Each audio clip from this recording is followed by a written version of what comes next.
You scroll through Instagram, and it's just this constant stream of seemingly perfect couples, right? No. The amazing vacation photos, the movie still kind of embraces, all with that hashtag relationship goals hashtag. Hmm. You can't really help but think, man, I'd love, a slice of that. Maybe you even have a specific picture in your mind right now of what that ultimate relationship would look like for you. It's fascinating how we sort of gravitate towards those curated images, isn't it? Totally. We're seeing the highlight reel, definitely not the behind-the-scenes reality. And that sets a very high bar, often an impossibly high one. Exactly. And that's really what we're diving deep into today. We're looking at the book Relationship Goals: How to Win at Dating, Marriage, and Sex by Michael Todd. Yeah. Now, Michael Todd, he's the lead pastor of Transformation Church down in Tulsa, Oklahoma. And he comes from a background in both ministry and music, which I actually find really interesting. That is an interesting blend. Yeah, and the endorsements he's got from people like Robert Morris, Dr. Darius Daniels, even a friend from his music days. It kind of paints a picture of someone who's, well, both a spiritual leader and maybe just a genuine person. It certainly suggests a blend of, let's say, faith-based wisdom and some practical experience in how he approaches relationships. That's basically the mission for this deep dive, Yeah. to really get beyond those superficial hashtag relationship goals and dig into what authentic, meaningful relationship goals could actually be. Okay. We're not chasing some fantasy of perfection here, but focusing more on growth, on making progress in our connections, sort of guided by the principles Todd lays out. Mm-hmm. So for you listening in right now, this whole exploration is all about helping you understand these core ideas and, how they might fit into your own life. And as we explore Michael Todd's perspective, it's probably important to remember that his viewpoint is, well, it's deeply rooted in his Christian faith. Right. So for listeners who share that foundation, his insights will likely resonate on a really personal level. Yep. But for those coming from different belief systems, there's still, I think, value in examining his framework, particularly his emphasis on things like commitment, personal development, and intentionality in building strong relationships. Okay, yeah, good point. Let's unpack this then. Yeah. One of the first things Todd talks about is what he calls the clueless generation when it comes to relationships. Okay. He makes the point that even within religious communities like the church, there often isn't a really comprehensive education on how to actually do relationships well. Right. The main message he remembers hearing, don't have sex before marriage, and maybe a less emphasized one was, choose your friends wisely. It's interesting, isn't it, that really clear boundary around one specific behavior compared to the less direct guidance on the broader skills you actually need for healthy connections. Yeah. It's sort of like being given a rule without the instruction manual on how to actually operate the machine, Right. Exactly. And he shares some really relatable personal stories to bring this to life. He talks about his first kiss in kindergarten, behind a brick wall, if you can believe it. Oh, the kinder. Yeah. And how for many people his age, their ideas about romance and communication were shaped more by pop culture, shows like Boy Meets World, Fresh Prince of Bel-Air, Martin, than by any formal teaching. Mm-hmm. Can you relate to that listening? Did those kinds of shows or maybe others play a role in shaping your early ideas about relationships? It really highlights the powerful and often subconscious way that media narratives influence how we understand relationships. Definitely. We just absorb these stories, and they become like these blueprints in our minds for how things are supposed to be. He also points out that even if some of you listening grew up witnessing healthy relationships firsthand, you might still find yourself struggling with the inner workings or maybe feeling pressured to live up to this ideal of a flawless partnership. Mm-hmm. It can look so effortless from the outside, right? But the reality is almost always more nuanced.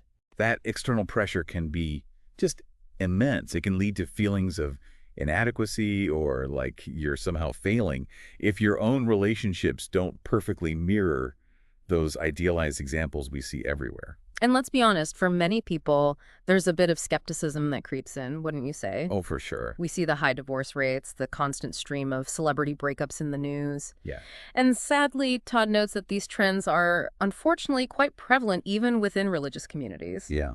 He talks about a shift toward a focus on just good times dating, rather than maybe a deep commitment to faithful marriage within a covenant.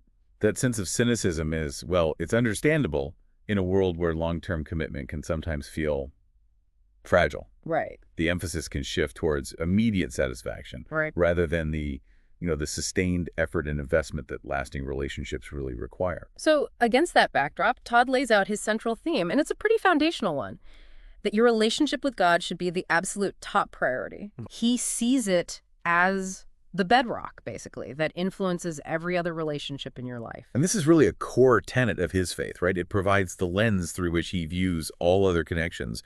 He's not just offering generic relationship advice. It's deeply, deeply intertwined with his spiritual convictions. Yeah, exactly. He goes all the way back to the beginning, explaining this concept of humanity being created out of the loving relationship within the Trinity. Genesis 1.26, let us make mankind in our image. Right. He emphasizes that God didn't need us. He created us out of the abundance of his love. So when we talk about being created in this relational image, does that mean the very foundation of who we are is built on connection and interdependence, that isolation is sort of inherently against our design? Precisely. The whole idea of a Trinitarian relationship within God himself suggests that relationship is fundamental to the divine nature. Okay. And being created in that image, well, it implies that connection, community, and love are not just desirable for humans, but essential to our very being. Then he talks about the initial relationship between God and Adam in the Garden of Eden, this companionship, this direct connection. He points out that this kind of immediate access to God is actually available to everyone through Christ, which paints a picture of real intimacy and direct access, Yeah.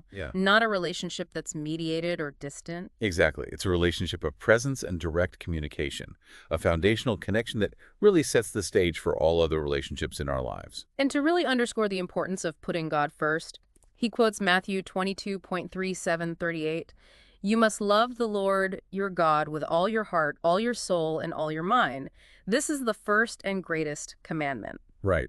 So for Todd, everything else in our relational world kind of stems from this primary connection. This establishes a pretty clear hierarchy, doesn't it? With our relationship with God as the ultimate source of guidance, strength, and purpose for all our other interactions. He even shares a cautionary story about a man named Doug who drifted away from his faith. And he saw these negative consequences just ripple through his business, his friendships, his family, his marriage.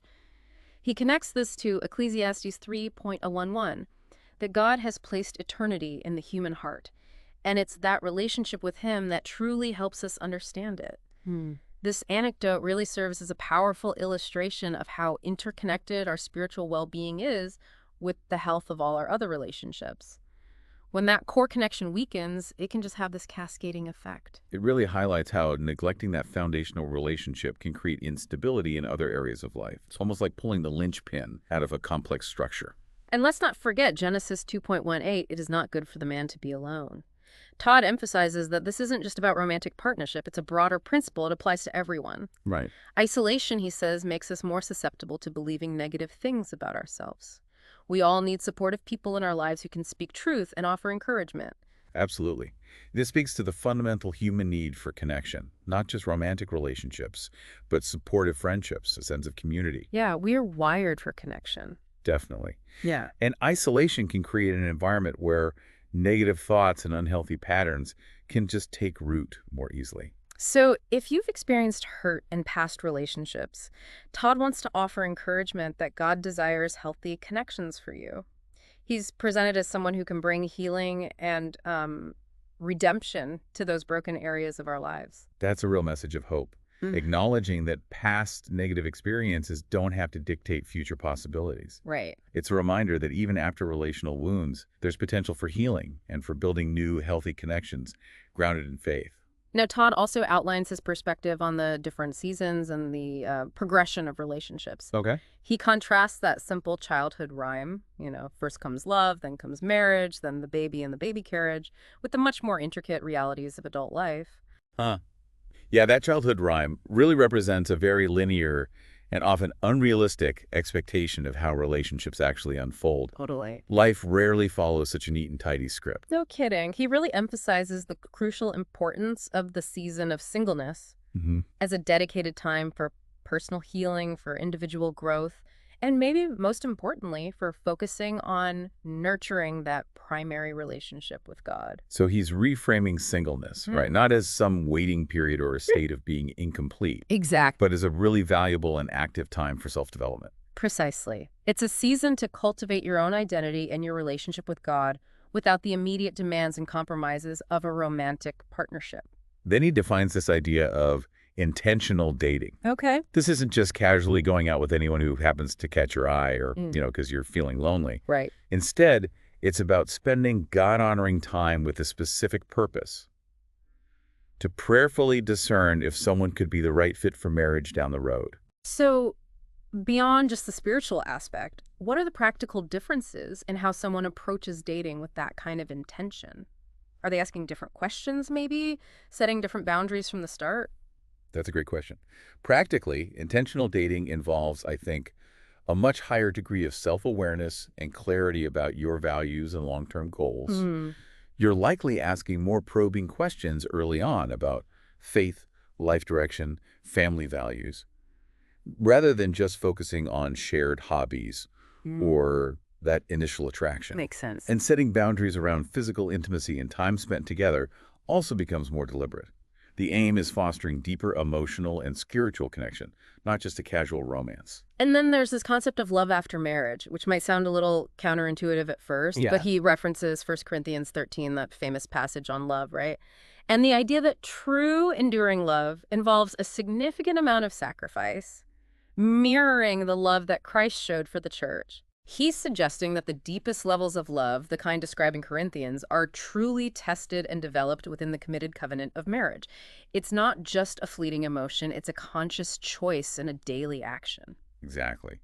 The commitment of marriage provides the sort of safe and stable environment where that sacrificial, unconditional love can truly flourish and deepen over time. Okay, let's really dig into this idea of singleness that he talks about more. It often carries this negative stigma, doesn't it? Like you're somehow incomplete if you're not in a relationship. Absolutely. But he actively refutes that feeling of being less than while single. Yeah. He presents it instead as this incredibly valuable opportunity for self-discovery and profound spiritual growth. He cautions against rushing into relationships that aren't right for you simply because you're feeling lonely or, succumbing to societal pressures. Yeah. He even draws a direct line between neglecting the season of singleness, what he calls bad singleness, and potentially facing higher rates of divorce later on. Wow, okay. So he's making a direct connection there. How you use your single years impacts future relationship success. It's all about building a solid personal foundation first. Exactly. It's about using that time to become a whole and healthy individual, which then allows you to contribute positively to a future partnership. Right. For Todd, singleness provides this unique window to really focus on knowing and worshiping God without the immediate demands and considerations of a romantic relationship. Hmm. It's a chance to understand your own strengths, to identify your weaknesses, and to get really clear on what your relationship goals are for the future Hmm. whenever that season might arrive. It's a period of focused attention, you could say, allowing you to cultivate that primary relationship with God and get a deep understanding of yourself before bringing another person into that dynamic. Absolutely. It's like preparing the soil and planting strong roots before you try to grow a flourishing garden with someone else. Nice analogy. He also brings up a really powerful point that the ability to truly love others well starts with loving yourself. And he directly connects that self-love to understanding just how deeply God loves you, referencing John 3:16. You can't genuinely pour love into someone else if your own well is empty, right? Hey, that is such a crucial insight. Self-acceptance and understanding your worth, rooted in God's love, they're absolutely fundamental for healthy relational dynamics. You really can't give what you haven't received and embrace yourself. That's right. It's about recognizing your inherent value and worth, which then empowers you to engage in relationships from a place of wholeness rather than, say, neediness. Yeah. He shares some of his own personal experiences, too, about how marriage has a way of shining a spotlight on your shortcomings. Those insecurities you might not have even been aware of when you were single. Oh, definitely. He credits his wife with helping him see some of his blind spots, really emphasizing the importance of having that kind of loving accountability within a close partnership. Marriage really does act as a mirror sometimes, reflecting aspects of ourselves that we might not see when we're on our own. That accountability, when you're open to it, is a powerful catalyst for personal growth. Totally. It's about having someone who sees you fully, flaws and all, and whose perspective can help you become a better version of yourself. Hmm. But he's very clear on this. Marriage isn't some kind of magical fix for pre-existing issues you might be carrying. Right. That's important. It's meant to be a safe and supportive space for building wholeness together, but that initial foundation of individual wholeness really needs to start during your single years. Hmm. He even points to that rather sobering statistic, the 45% divorce rate in America, as a potential consequence of neglecting this crucial preparation period. So he's emphasizing that you bring your whole self into a marriage, and if parts of that self are underdeveloped or unhealthy, it's going to create challenges within the relationship. Yeah, exactly. Marriage tends to amplify existing patterns. It doesn't automatically resolve deep-seated individual issues. Exactly. You can't expect marriage to fill a void that you haven't addressed within yourself first. Yeah. It's about coming together as two whole individuals to create something even stronger. And it's not just about the big emotional stuff either. He even touches on those basic character qualities like patience, Hmm. self-control, showing grace, and even those everyday habits like, well, hygiene. Huh, really? Yeah. He shares this funny anecdote about his wife, Natalie, telling him early on that he sometimes smelled like booty. Oh, well, okay. It's a lighthearted reminder, but you know, the little things, those everyday considerations, they really do matter in close relationships. That is a humorous but important reminder. Showing consideration and respect in even the smallest daily habits contributes significantly to the overall well-being of a relationship. Absolutely. It's about demonstrating care and thoughtfulness in all aspects of shared life. His friend Chuck shared a really insightful point that his first marriage struggled partly because he didn't have a strong sense of self. He didn't really know himself well enough to effectively communicate his needs within the relationship.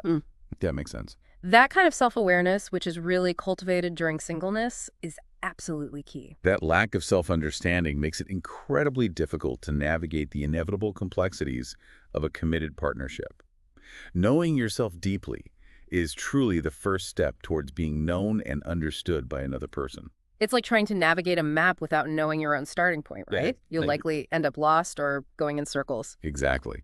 Todd really emphasizes that even if a long-term romantic relationship doesn't materialize for you, the personal growth and self-work you invest in during your single years will enrich your life in countless other ways. It's never wasted effort. No, it's about becoming a more complete and well-rounded individual, regardless of your relationship status. Exactly. The skills and self-awareness you gain during this time will benefit all of your relationships, not just romantic ones. Yeah. He even uses his own decision to really focus on his music back in ninth grade as an example of prioritizing his purpose and passion during his single years. He wasn't lonely, he says, but his primary focus was on pursuing those personal goals. This really illustrates the freedom and the focused energy that singleness can provide for pursuing your individual passions and callings. It's about maximizing that time for personal development and the pursuit of your unique purpose in the world. And here's a really key point he makes. God actually created Adam as a single man first. Interesting. Todd highlights the inherent value of this season for finding contentment and fulfillment in your relationship with God before marriage even enters the picture. This really elevates the significance of singleness, doesn't it? Showing that it was part of God's original design and not just some transitional phase you have to get through. There's a real intrinsic value in that direct one-on-one relationship with God. Absolutely. It establishes singleness as a valid and important state of being, not just a prelude to something else. Yeah. He gets really vulnerable in the book, too, and shares his own story about what he calls a 10-month period of insanity where he actually broke up with Natalie Oh, wow. to explore other relationships. He admits it was largely driven by cultural influences and this fear of settling down too young. Even though they eventually did reconcile and get married, he shares that those 10 months cast the shadow of insecurity over their relationship for the next 10 years. Wow, 10 years. Yeah, it really underscores the potential for damage when you don't fully value the good relationship you already have. This personal confession really adds a powerful layer of authenticity to his message, though. It shows that even someone who now teaches on relationships has made significant mistakes and experienced the long-term consequences firsthand. Definitely. It provides a powerful reminder that even with good intentions, we can sometimes be swayed by external pressures, and that the choices we make in relationships can have really lasting effects. Absolutely. Okay, let's shift gears now and talk about dating. Todd draws a really clear distinction between what he calls intentional dating and recreational dating. Right. It's a really crucial difference in mindset and approach. This is where the theoretical really meets the practical, I think. Actively pursuing a relationship with the potential for marriage in mind versus a more casual, just for fun approach. Exactly. He describes recreational dating as often being quite aimless, dating one person after another, sometimes involving casual physical intimacy, often characterized by short-term flings, and usually accompanied by a fair amount of drama. Yeah. The primary focus tends to be on the immediate fun and enjoyment with very little consideration for any long-term future. It's often characterized by a lack of deep commitment and a focus on immediate gratification, which can frequently lead to emotional entanglement without any real solid foundation. Precisely. He uses this really stark analogy of a fake marriage, where you might be sleeping together, maybe even sharing finances to some degree, engaging in many of the trappings of a committed relationship, but without the actual foundation of a marriage covenant. Okay. He argues that this can make breakups even more traumatic because you've essentially built a significant portion of a life together without that essential security and commitment. It really highlights the inherent instability of those kinds of arrangements, doesn't it? Mm. And the deeper level of pain experienced when those pseudo-marriages eventually dissolve. It's like building a house on sand. It might look impressive for a while, but it lacks the solid foundation to withstand the storms of life. That's a great way to put it. Todd really urges listeners to stop sinning in their dating lives, to take a step back, repent if necessary, and make a conscious decision to start fresh with a different approach. Okay. He strongly challenges this idea of prolonged dating that just kind of drifts along without any clear intention or direction towards marriage. Right. He's really calling for a level of intentionality and purity in dating, suggesting that if a relationship isn't moving towards a clear commitment, it might actually be hindering your spiritual growth and well-being. Exactly. It's about dating with purpose, not just for pastime. So what does healthy dating look like then, according to him? For Todd, it's dating for the glory of God, and he roots this in 1 Corinthians 10:31. Okay. This means approaching dating with intention and with a sense of holiness, with the ultimate aim of pleasing the Lord in how you conduct yourself and in the choices you make. This really reorients the entire purpose of dating, doesn't it? Shifting the focus away from personal gain or fleeting pleasure towards honoring God in your interactions and the decisions you make. It's about seeing your relationships as an extension of your faith and living in a way that reflects your values. Yeah. He really stresses the importance of finding a partner who is also actively striving to glorify God with their life. He asks some really pointed self-reflection questions like, are your behaviors while dating actually damaging your Christian witness? Or your personal relationship with Jesus? Those are critical questions. They challenge the listener to really evaluate their dating life through a spiritual lens. They force you to consider the broader impact of your relationships and whether they are drawing you closer to or further away from your spiritual goals. And here's a really significant point he makes. The concept of being equally yoked, which he draws from Genesis 2.18 and 2 Corinthians 6.14. Okay, yeah, that's a common phrase. Right, but he takes the time to clarify that this isn't about some form of religious prejudice, but about a fundamental alignment in your core values and the overall direction you want your lives to take. He argues that being unequally yoked in a significant relationship can lead to ongoing war within the partnership. This principle of shared values, particularly spiritual values in Todd's context, is presented as absolutely crucial for relational harmony and long-term compatibility. It's really about moving in the same fundamental direction in life. Exactly. When your foundational beliefs and life priorities are significantly different, it can create persistent conflict and undermine the stability of the relationship. Yeah, makes sense. He then introduces this really powerful and direct principle. If he's not mateable, he's not dateable. Wow. Okay. Straightforward. Right. If you can't honestly see yourself marrying this person, then why are you even investing your time and emotional energy in dating them? It really cuts through a lot of the casual, time-wasting relationships that often occur.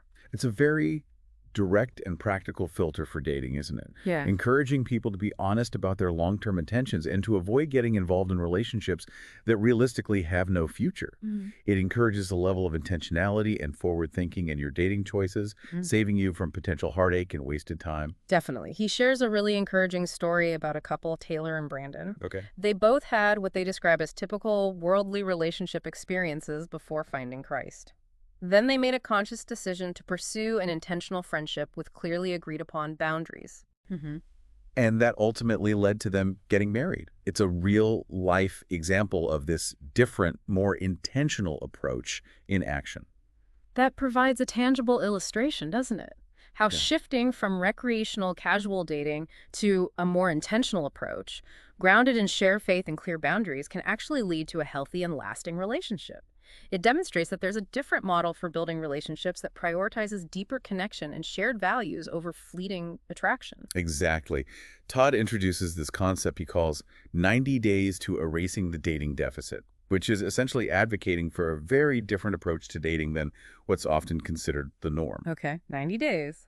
And a really key component of this is actively agreeing on boundaries within the relationship, things like setting curfews for dates, establishing limits on physical touch at different stages, and being mindful of potential emotional or physical triggers, all with the goal of maintaining purity and staying focused on the deeper connection. These practical steps really provide a framework for intentional dating, helping couples navigate the physical and emotional aspects of their relationship in a way that honors their commitment to their values. It's about creating a safe and supportive environment to truly get to know each other on a deeper level without the distractions of premature intimacy. Yeah. He also strongly recommends utilizing resources like Gary Chapman's The Five Love Languages as a tool to better understand how your partner gives and receives love. Oh yeah, that's a classic. Very helpful. Totally. He even shares a somewhat humorous story about his early attempts to show Natalie he cared, which often involved buying her lots of gifts, Oh, when her primary love languages were actually quality time and acts of service. oof, been there. It's a classic example of having good intentions but missing the mark in how you communicate love. Right. Understanding your partner's love language is so essential for effective communication and for making sure that your expressions of love are actually felt and appreciated. It's about speaking their language, not just your own, in matters of the heart. And he really emphasizes the crucial difference between observing patterns of behavior in a dating partner versus just focusing on their potential for change. That's a big one. Right. We all have areas where we can grow, but it's important to be realistic about whether you can accept their current habits and tendencies. Potential is definitely enticing, but sustainable relationships are really built on the realities of the present. Observing consistent patterns gives you a much more accurate picture of what the relationship will actually look like in the long run. Exactly. You're making a decision based on who they are now, not who you hope they might become someday. Right. He brings it back to the importance of faith with Philippians 2.13, which says, God is working in you, giving you the desire and the power to do what pleases him. Mhm. He encourages listeners to actively invite God into their dating relationships, seeking his guidance and relying on his strength to navigate this important area of life. This really reinforces the idea that intentional dating isn't just about human effort and willpower, but also about actively seeking God's will and trusting in his power to guide your choices.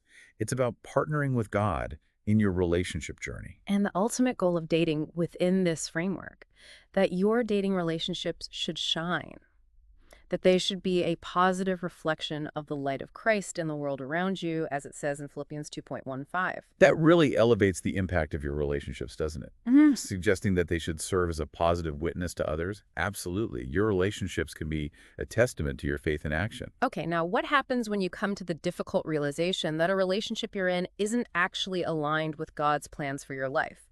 Todd directly addresses the sensitive topic of how to break up well. Ooh, yeah. That's tough. Ending a relationship is never easy, but he provides a really thoughtful framework for approaching it in a way that honors God and both individuals involved. It requires both courage and compassion, I imagine. Definitely. He emphasizes that if a relationship is actively hindering your ability to pursue your God-given purpose, that is a valid and important reason to consider ending it. Right. It's not always about the other person being inherently bad, but sometimes it's just about the different directions your lives are heading. That really highlights the importance of aligning your closest relationships with your overall calling and your spiritual journey. If a relationship consistently pulls you away from that, it might not be the right path for you. Exactly. Your primary allegiance is to God's will for your life. Mhm. He strongly encourages trust in God during the difficult process of a breakup, even when it feels incredibly scary and you might feel like you're losing a sense of security. Yeah, that fear is real. He shares a collection of comforting verses like Proverbs 3.56 and Romans 8.28, reminding listeners of God's unwavering faithfulness and his ability to work things out for good. Those scriptural references offer real solace and reassurance during what can be a very painful time, emphasizing the importance of relying on God's guidance and trusting his larger plan.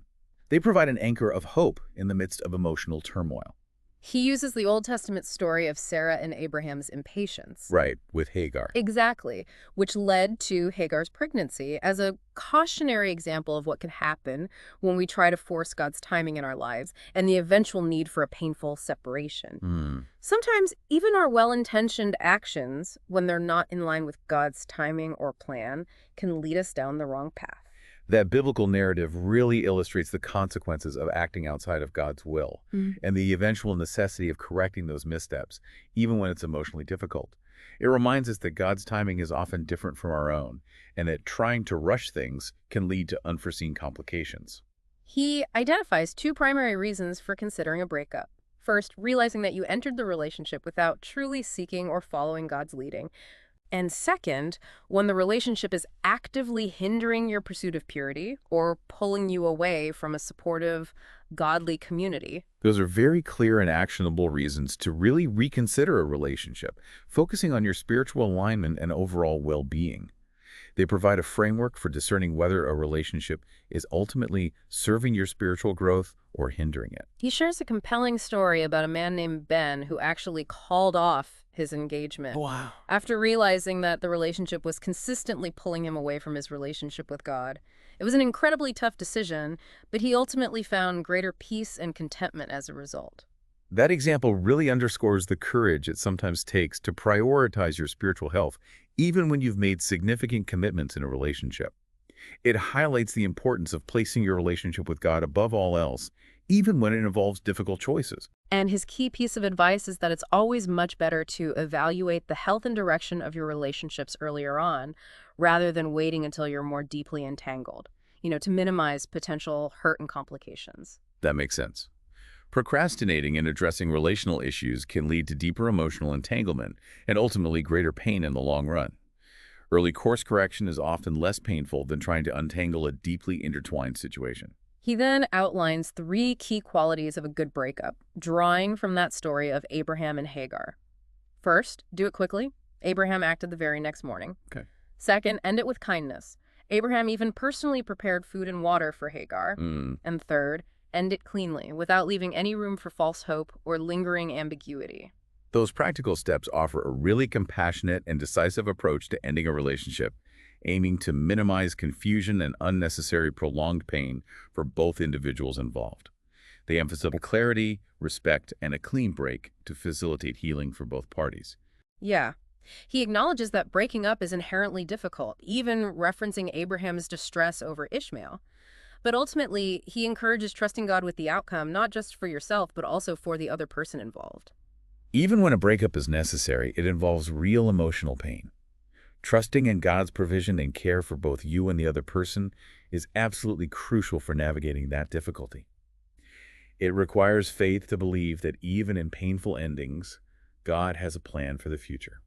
Okay, now let's delve into a topic that's really central to Todd's book, and often, a source of confusion and struggle, the concept of sexual purity. Right. This is a sensitive but incredibly important topic, and he addresses it very directly from his faith-based perspective. It's a topic that carries a lot of weight and has significant implications for how he views relationships. Definitely. He highlights what he sees as the devastating consequences of engaging in premarital sex, things like broken hearts, an increased risk of divorce down the line, and a whole host of other negative impacts. He then contrasts the prevailing worldly view of sex as something primarily for pleasure, as long as no one gets physically hurt, with what he believes is God's intended design for it. Okay. He uses this really vivid analogy of counterfeit Nikes versus the real, authentic product. Interesting analogy. So he's positioning the world's view of sex as a kind of cheap imitation of God's intended purpose and beauty for it. Exactly. It's about distinguishing between a superficial understanding and a deeper, more meaningful one. Right. He strongly urges listeners to surrender their sexuality entirely to God and to trust in his design. For Todd, the proper container for sexual intimacy is the committed covenant of marriage, and he references Mark 10:6-8 to support this view. He's emphasizing that within the secure and committed boundaries of marriage, sex is intended to be a sacred and deeply unifying act, while outside of that specific covenant, he believes it can lead to fragmentation and harm. It's about aligning your understanding of sexuality with your faith and believing in the wisdom of those boundaries. Yeah. He draws on the historical context of Corinth from the New Testament, 1 Corinthians, Hmm. to illustrate that this struggle with sexual immorality is certainly not a new phenomenon. Even back then, the Apostle Paul's message was that what the world often portrays as sexual freedom is actually a form of bondage and slavery to our desires. That historical context really highlights the timeless nature of this particular struggle, doesn't it? And the very clear warnings against sexual promiscuity that have been present for centuries within his faith tradition.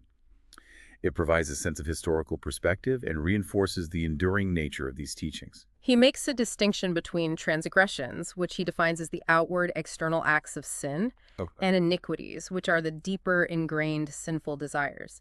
He points out that Jesus' sacrifice atoned for both of these. Right. So his focus isn't on condemnation and shame, but really on healing and restoration. That's key. He encourages a shift in perspective, moving away from simply asking, is this technically a sin? And instead asking yourself, is this action or desire making me more like Christ? That reframes the moral question, doesn't it? Moving beyond just avoiding wrong actions to actively pursuing Christ-like character and freedom from the power of sin. It's about aiming for transformation rather than just compliance. Exactly. He then directly challenges male listeners to see their identity and worth as extending far beyond their physical and sexual desires, urging them to embrace their true value in Christ. Hmm. He also calls on everyone listening to actively let go of things like pornography, sexting, casual hookups, and to consciously reserve the profound intimacy of sexual connection for within the committed bond of marriage. These are very specific calls to action, urging listeners to actively reject behaviors that he believes compromise their purity and hinder their spiritual well-being. There are concrete steps towards aligning one's life with the principles he's outlining. He shares a powerful story from a man named Patrick, who described feeling like he was gradually losing pieces of himself through his involvement in casual sexual encounters. He talks about Patrick's decision to make a firm commitment to sexual purity until marriage and uses this very vivid and memorable analogy of picked over food to illustrate how he felt his past experiences had diminished something precious. Wow. That personal testimony really illustrates the potential negative impact of casual sex on one's sense of self-worth and the positive transformation that can come with making a conscious choice for purity. It provides a compelling personal narrative that resonates with the emotional and spiritual consequences he's describing. Todd emphasizes the truly transformative power that comes from surrendering your sexuality to God, referencing 2 Corinthians 5.17 and the idea of becoming a completely new creation in Christ. Right. He also shares the encouraging experience of a couple, Kimberly and Spencer, who made the decision to eliminate pornography from their lives and the profoundly positive impact it had on their relationship. These examples offer real encouragement and hope, showing that significant change is indeed possible, and that surrendering to God in this area can lead to greater intimacy, freedom, and healing. They provide tangible evidence that these principles can lead to positive and lasting change in people's lives and relationships. He then prompts listeners to engage in some really honest self-reflection, asking them to consider their own actions and motivations related to their mouth, the words they speak, their thumbs and fingers, in relation to sexting and online activity, their eyes in terms of lustful thoughts, and their feet where they choose to go, referencing James 4.8, which talks about drawing near to God. These are very practical areas for self-examination, aren't they? Challenging listeners to consider how their everyday actions in these specific areas align with their stated desire for purity and a closer relationship with God. It's about taking an inventory of your life and identifying potential areas where you might be creating distance between yourself and God. And he wants to reassure listeners that despite any past sexual mistakes they may have made, God's love for them remains absolutely unwavering. He references the powerful words of Romans 8.3839 to emphasize this. That's important. However, he also explains that engaging in unrighteous relationships can create a real sense of separation from God in our lives. So it's a balance of grace and truth, acknowledging God's unconditional love while also recognizing the impact of our choices on our spiritual well-being. Right. He then delves into this concept of soul ties. Okay, soul ties. Heard that term. Yeah, which he describes as deep emotional and spiritual bonds that can form through sexual intimacy outside of the committed covenant of marriage. He references 1 Corinthians 6 and Genesis 2 to support this idea. Hmm. He describes these soul ties as being like a marriage without the covenant and suggests that they can be a significant reason why people often feel confused or jacked up, as he puts it, when they encounter past sexual partners, even long after the physical relationship has ended. This is a really key concept in his teaching then, explaining the idea that deeper spiritual and emotional connections can be forged through sexual intimacy, even in the absence of formal marital vows. Think of it like an invisible cord, maybe, formed through deep intimacy, where you carry a part of the other person with you and they carry a part of you. Right, so even after the physical relationship ends, these emotional and spiritual attachments can linger, affecting future relationships and your sense of self. Yeah, and from a psychological perspective, this concept of a deep emotional bond after intimacy, it kind of aligns with our understanding of attachment hormones and vulnerability, right? It does. Even without a formal covenant, these experiences create strong connections. He briefly explains the significance of blood in establishing and legitimizing covenants throughout history, Hmm. and emphasizes that casual sex, while it might seem temporary, is actually causal. It causes the formation of very real physical, emotional, and spiritual bonds. Okay, causal. Yeah. He then warns that when it comes to these spiritual consequences, there's ultimately no condom for your heart, referencing Matthew 16.26 about the value of your soul. Wow. He's underscoring the lasting and significant impact of sexual intimacy that extends far beyond just the physical act, affecting your heart and your spirit in ways that casual encounters often don't account for. It's a reminder that our actions have consequences that can extend beyond the physical realm. Finally, he outlines a series of practical steps that he recommends for breaking unhealthy soul ties from past relationships. Okay, actionable steps, good. These include, first, call it, acknowledge these ties for what they are, recognizing them as potentially harmful thieves of your emotional and spiritual well-being. Right, name it. Second, confess it. Share your experiences with a trusted and mature individual, like a counselor, a close friend, your spouse, or a mentor, as a crucial step towards healing. He references James 5.16 about the power of confession. Mm-hmm. Bringing it into light. Third, cancel it. Take active steps to get rid of any reminders of those past relationships, photos, gifts, whatever. Okay, clean break. And fourth, cast it. Give your anxiety and any lingering attachments over to God through prayer, as encouraged in 1 Peter 5.7 and Hebrews 4.6. Those are really practical steps for initiating emotional and spiritual healing. Acknowledging the need to actively break free from unhealthy connections from the past.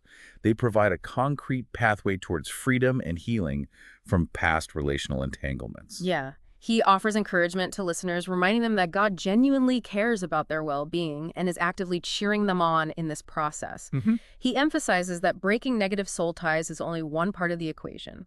The other equally important part is actively cultivating and leveraging your soul tie with Christ, your personal relationship with him. Okay, replacing the negative with the positive. Exactly. He even references Paul's message to the Corinthians about the incredible power God has to have dominion over our bodies, just as he raised Jesus from the dead. He reiterates that when we surrender our sexuality and our relational past to God, he is fully able to support us, to bring restoration, and to strengthen us in breaking free from those harmful soul ties. He concludes this section with a powerful message of hope and empowerment then, emphasizing that God's strength is always available to help us overcome these challenges and build a deeper and more meaningful connection with him. It's about replacing unhealthy attachments with a secure and life-giving connection to God. Let's move now to the topic of marriage, which Michael Todd presents as God's ultimate goal for romantic relationships. Right. In his framework, it's really seen as the pinnacle of romantic connections, representing a lifelong covenant that beautifully reflects God's own love and faithfulness. Absolutely. He starts by contrasting the often simplistic and somewhat naive childhood game of playing house Yeah. with the much more complex and demanding realities of adult marriage. Yeah. And then he introduces what he calls the marriage equation. 1 + 1 + 1 = 1. Okay, explain that. The idea being that one whole man plus one whole woman plus God at the center equals one truly healthy and thriving marriage. Ah, okay. He's really emphasizing the importance of both individuals coming into the marriage as whole and healthy people, and the absolutely central role that God needs to play in creating a strong and lasting marital union. It underscores the idea that a successful marriage is not just about the two individuals involved, but also about their shared connection to something greater than themselves. Exactly. He highlights the powerful words of Ephesians 4.3. Make every effort to keep yourselves united in the Spirit, binding yourselves together in peace as essential reading for Christian wedding ceremonies, and more importantly, for the daily practice of marriage. Hmm. And he uses this really helpful analogy of a triangle to visualize a God-centered marriage, Okay. with the husband and wife forming the base of the triangle, connected to each other, and both individually drawing closer to God at the very top point. Right, I've heard that one. The idea is that as each partner grows closer in their relationship with God, they naturally draw closer to each other.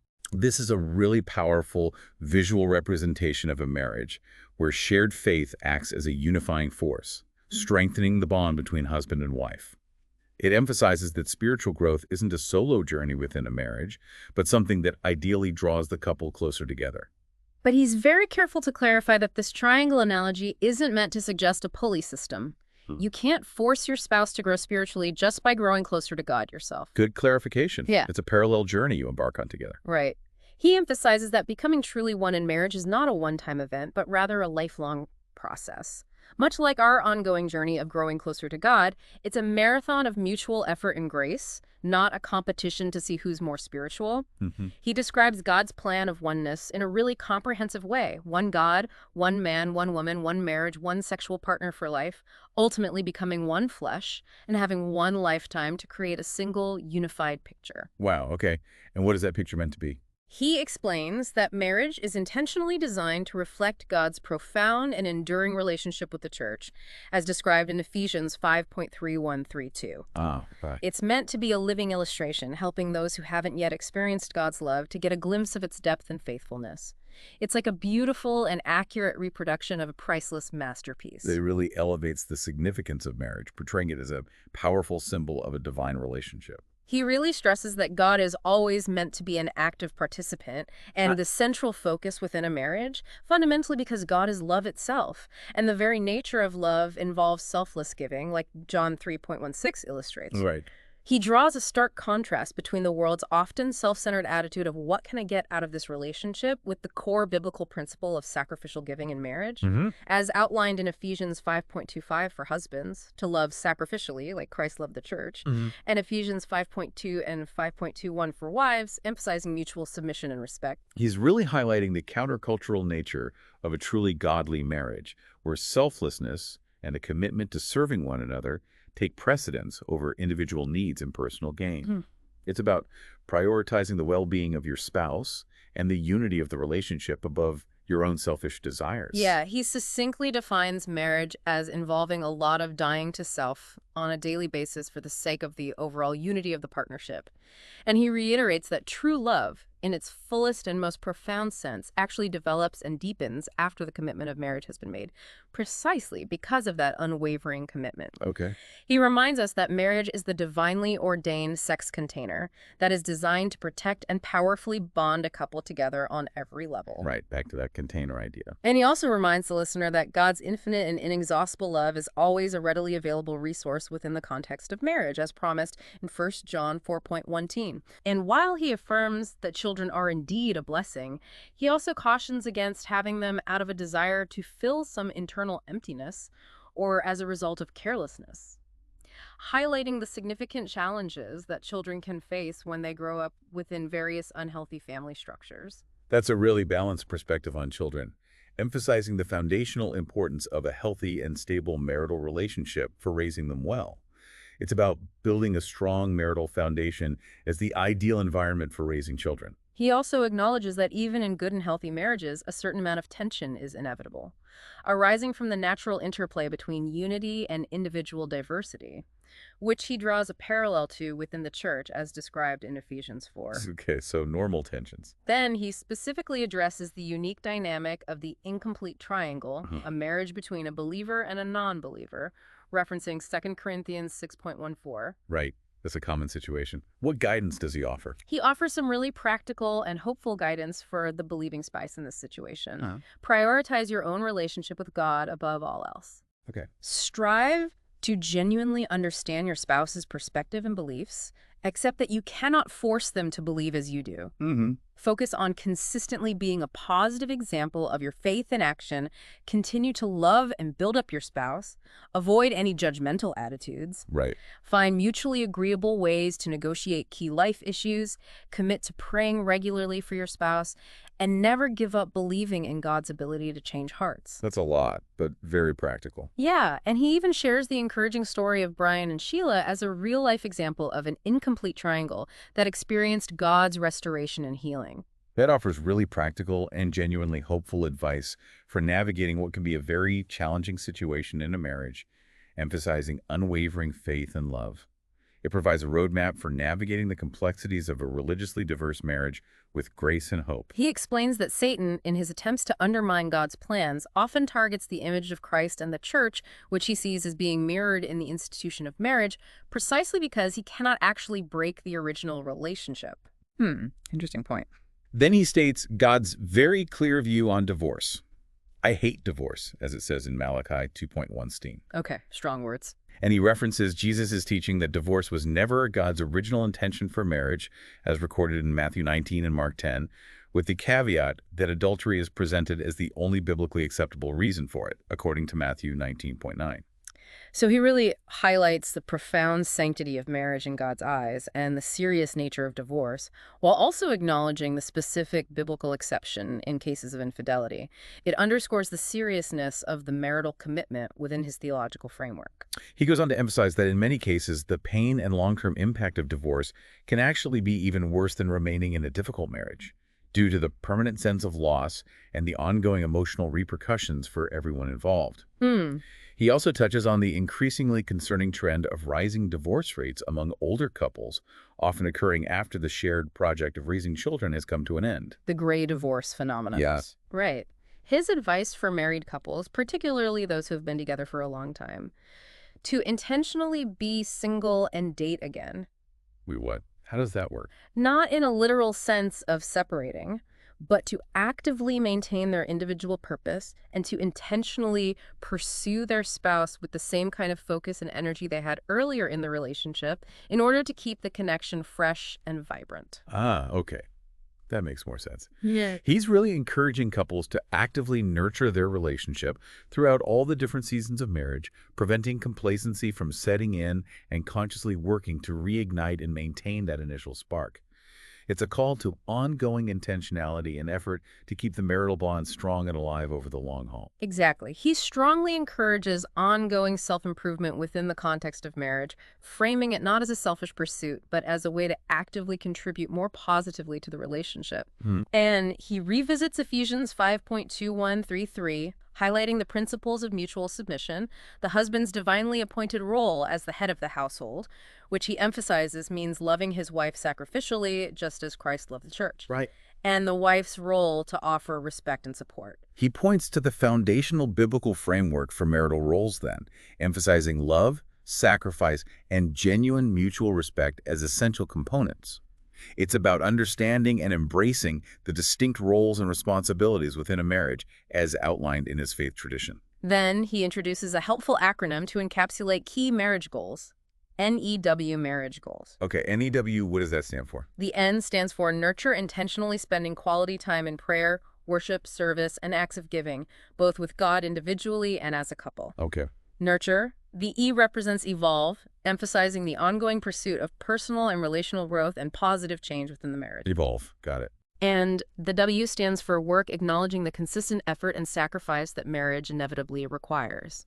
Addressing the apparent paradox of marriage being both deeply appealing and yet also requiring significant hard work. Right. Using examples like the effort involved in building a home, raising children together, and even addressing the complexities of emotional unfaithfulness. NEW, nurture, evolve, work. That provides a really practical framework for couples to intentionally focus their energy in key areas that contribute to a healthy and thriving marriage. It offers actionable categories for couples to regularly evaluate and invest in their relationship. He then delves into what he describes as the fundamental needs of men and women within a marriage, differentiating these from mere wants or bonuses in the relationship. Okay. Needs versus wants, what are they? He outlines that women primarily need affection, which goes beyond just the physical aspect of sex and includes a consistent demonstration of desire for oneness and connection. Affection. He even shares a personal anecdote about his early years with Natalie, where his initial acts of affection were strong, but the need for ongoing intentionality in showing affection remains crucial over time. Right. Consistency. Secondly, he says women deeply need communication, a sense of connecting through meaningful words, often seeking empathy and understanding from their husbands more than just immediate solutions to problems. Communication. Okay. On the other side, he posits that men have a fundamental need for respect, to feel honored and admired by their wives, and not to feel emasculated. Respect for men. And finally, he suggests that men need support from their wives, both emotional encouragement and practical help in fulfilling their sense of purpose and responsibility. Support. Okay. Affection and communication for women, respect and support for men, generally speaking. That provides a really insightful look into some of the core emotional needs that often differ between men and women in a marital relationship. Yeah, understanding these fundamental needs can be crucial for fostering empathy and effectively meeting each other's emotional requirements within the marriage.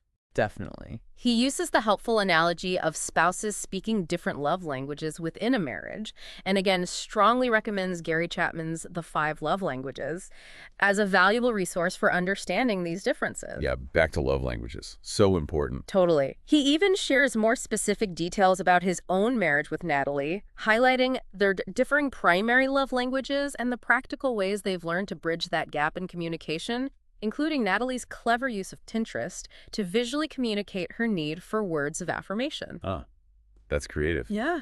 Using Pinterest for words of affirmation. Love it. Right. He really emphasizes the incredible power of using positive and affirming language within a marriage, even when you're navigating problems and disagreements. Mm-hmm.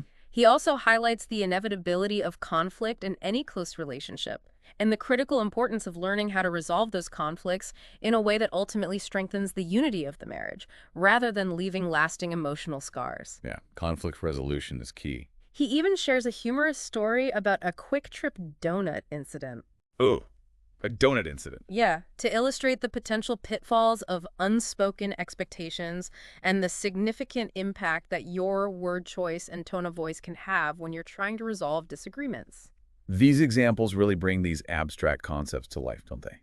Illustrating some very common marital challenges and offering practical strategies for navigating them effectively. They highlight the importance of effective communication, understanding, and grace in navigating the inevitable ups and downs of married life. He powerfully reiterates that the ultimate key to success in marriage is the consistent and intentional pursuit of unity, seeing it as God's primary plan versus Satan's constant aim to create division. Unity over division. And he summarizes the major keys to winning in marriage as gaining a deep understanding of each other's different needs, practicing effective and loving communication, consistently conveying love in meaningful ways, actively building each other up, and developing healthy and productive strategies for resolving conflict. That's a good summary. Needs, communication, love, building up, conflict resolution. Yeah. He even shares that his own marriage with Natalie, after 10 years, is a beautifully flawed masterpiece, something that has required ongoing work and has been sealed in mutual sacrifice and commitment. Beautifully flawed. I like that. Realistic. Right. He concludes the discussion on marriage with a really hopeful and realistic message, acknowledging that while it takes effort, a lasting and God-centered union is absolutely attainable. It's a reminder that marriage is a journey, not a destination, and requires ongoing effort and grace. Finally, Todd concludes his book with a strong call to action, focusing on the vital importance of turning what he refers to as repentance. Okay, repentance. Referencing Acts 3.19 about repenting and turning to God so that your sins may be wiped away. He describes the common experience of back and forth cycles that many people find themselves in, both in their relationships and in their personal struggles. Those cycles. He simplifies the concept of repenting, explaining that it's essentially just turning away from something that isn't good for you and turning towards Jesus. Yeah. And what's the incredible blessing that comes from this act of turning? He points to Acts 3.20, which speaks of times of refreshment that can come to all areas of your relational life. Times of refreshment. That sounds cool. Right. Whether it's in dating, in marriage, and how you love yourself, in your business dealings, or in your family relationships. Yeah, applies broadly. He strongly encourages the listener to learn to turn, to make it a regular practice, and to embrace whatever season of relationship they are currently in with the goal of winning in those connections. Hmm. And he ends by acknowledging the profound and positive impact that his wife, Natalie, has had on his own life and in their shared relationship. Nice personal touch at the end. He concludes by emphasizing the ongoing need for spiritual growth and the transformative power of consistently turning towards God in all aspects of our relational lives. It's a powerful reminder that seeking God's guidance and forgiveness is fundamental to navigating all our relationships successfully. So, as we wrap up this deep dive into Michael Todd's relationship goals, we really hope it's given you a valuable framework for thinking about all of your relationships, with your connection to God serving as that central and guiding point of reference. Yeah, it's about taking the principles that Todd lays out and thoughtfully considering how they might apply to your own personal journey, regardless of your current relationship status. We definitely encourage you to really reflect on the ideas that we've discussed today in the context of your own life. And if you're interested in exploring these concepts further, we highly recommend checking out Michael Todd's book. Absolutely. There's a wealth of additional wisdom and practical guidance packed within its pages, all offered from his unique and faith-based perspective. And here's a final thought for you to really chew on as you go about your day. Take a moment to reflect on which specific aspect of your relational life, whether it's your relationship with yourself, with God, with a potential partner, or your current spouse, could benefit the most from intentionally prioritizing your relationship with God at its center. Good question. And then ask yourself, what is just one small actionable step that you can take today in that very direction?